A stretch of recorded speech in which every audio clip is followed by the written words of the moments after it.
Yeah, that's Josh Giddey, and I think we can all agree he is the best passer from the 2021 NBA draft class. And if you're not convinced, here's another example. Oh, what a pass. And here's another one. And the backdoor alley-oop. Giddey put it on the platter for Kenrich Williams. But we'll save some of the examples for later. Recently, Josh Giddey has proven to be a lot more than just a fantastic passer.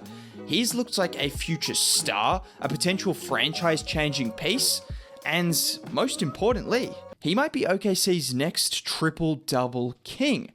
Now, when Giddey was drafted, there were some people surprised. This screenshot went viral, with lots of people who had never watched him play taking that at face value and thinking he was going to be the next overseas bust. But the reality is, with Giddey's size, passing ability, and feel for the game, it was always going to be hard for him to be a bust, and we're certainly seeing that right now. What started out this season as some impressive moments of playmaking and an ability to crash the boards has turned into the most complete offensive game from any rookie in the NBA over the last dozen games, which has also coincided with the injury of Shai Gilgeous Alexander and the reins of the offense going to the young star. And when I talk about a complete game and him being the most complete of any rookie in the league right now, over the 13 games without SGA, about the last 10 have been without SGA.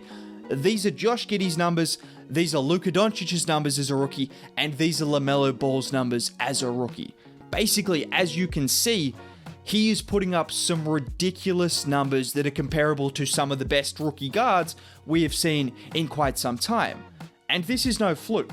You could have looked at this 5 games into the season, 10 games into the season, and now 13 games into the season. He is consistently putting up performances like this. I mean, we just saw him have 3 triple-doubles in a row as a rookie for the first time since Oscar Robertson. No, the only time apart from Oscar Robertson.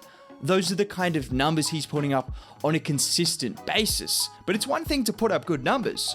Over this stretch of games, whenever Giddey has been on the floor, the Thunder have pretty much always broken even or close to, despite missing the likes of Lou Dort and SGA and playing some tough opposition with a team that is pretty much full of rookies and young players. We have to realize he's not just putting up numbers on a team that is hopeless, he is leading this team to wins on some occasions and to close games against most opposition because of his playstyle. We just have to recognize we are witnessing something special in Josh Giddey right now, and to understand what makes him special, well, we've got to start with the most elite skill he has, and that is passing.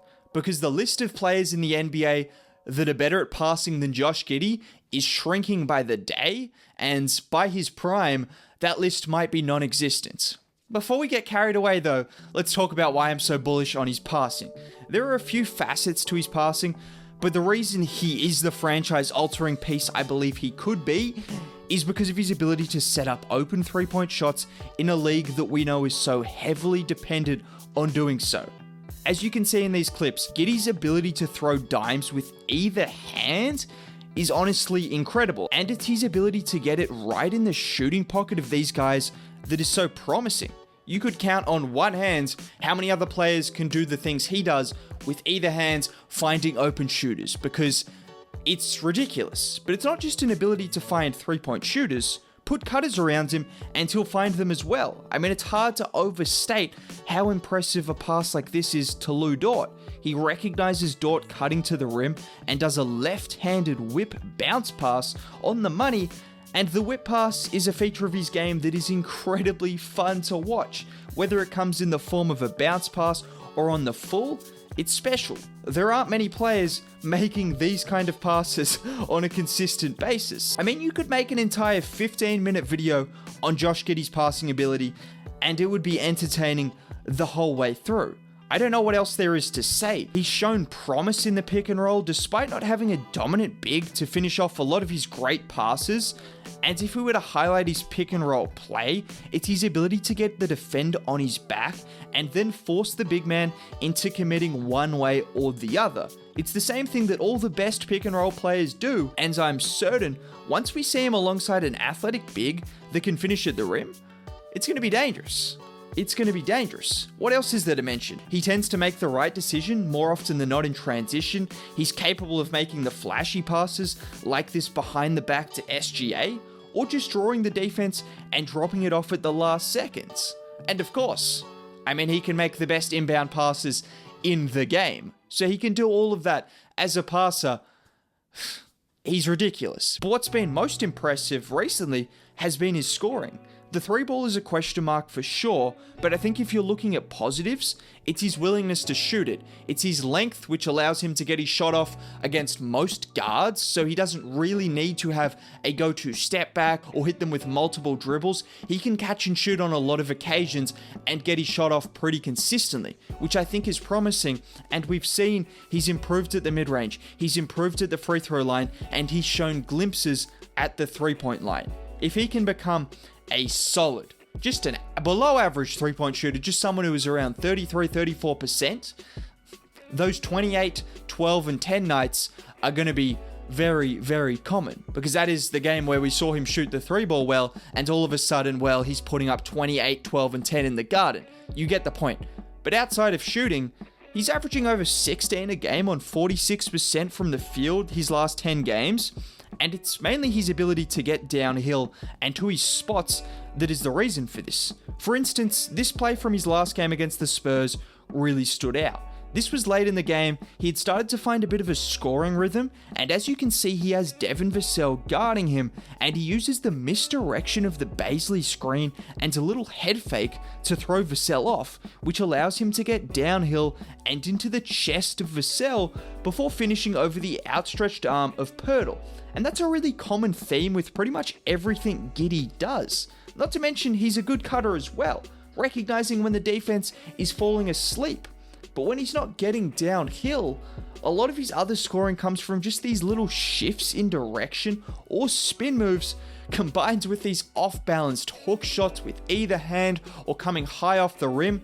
It's just this ability to make the most of pretty much every situation, which has him finishing at 65% around the rim and 44% in the paint over these last 10 games, which is again really good from a guard, particularly at his age. That's why I'm so confident in him becoming a potential star, because nothing that I've mentioned so far is some kind of crazy hot streak. He's getting downhill, he's using his size, he's passing. We've seen that since he was in Australia, that he is a ridiculous passer.